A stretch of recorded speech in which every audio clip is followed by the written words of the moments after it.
கடந்த ஆண்டிலே 99 வயதுள்ள பில்லி கிரஹாம் மரித்து விட்டார். பில்லி கிரஹாமுக்கு பிறந்த பிராங்க்லின் கிரஹாம் இப்பொழுது அவருடைய வேலையை செய்து கொண்டிருக்கிறார். லிசன், கவனமாய் கேளுங்கள். அவர் ஆண்டவரை ஏற்றுக்கொண்டவர் அல்ல, சின்னதிலிருந்தே ஆண்டவருக்காக வாழ்ந்தவர் அல்ல. இவர் ஊழியம் செய்த போது கூட அவருடைய பிள்ளை குடி, கஞ்சா, வேசித்தனம், இப்படி கிளப் பப்லையும் பல நாட்கள் பல நேரங்கள் செலவு செய்தார். சொந்த தகப்பன் பில்லி கிரஹாமே போயிட்டு பப்ல போயிட்டு அவன் பிள்ளைய கொண்டு வந்த நாட்களும் உண்டு.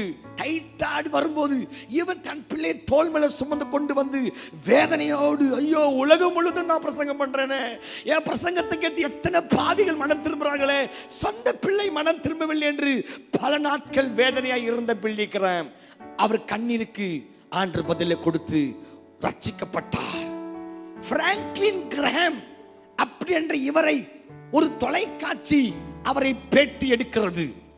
அவருக்கு பேட்டியில கேட்டாங்க, ஐயா இன்றைக்கு நீ ஊழியம் செய்யறாயே, இன்றைக்கு உங்க தகப்பனை போல நீயும் பிரசங்கம் பண்ணுகிறாயே, யார் காரணம்? உங்க தகப்பனின் பிரசங்கம் தானே? இல்ல, வேற யாரையா? அவர் சொன்னாரு, எங்க அப்பா வாழ்க்கை தான் என்ன மாத்துச்சு.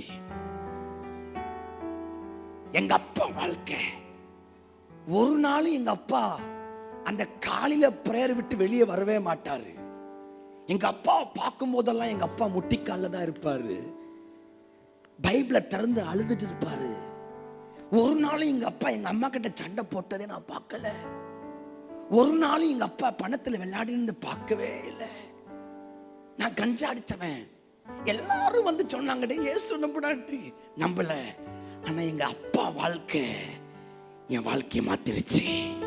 ஐயா, உன் வாழ்க்கை தான் தேசத்தை மாற்றும். உன்னுடைய வாழ்க்கை தான், உன்னுடைய சாட்சி உள்ள வாழ்க்கை தான் ஜனங்களை கர்த்தர் பக்கம் இழுக்கும். நீ பண்ற பாடல் அல்ல, உன் அந்நிய பாஷை அல்ல, உன்னுடைய வாழ்க்கை.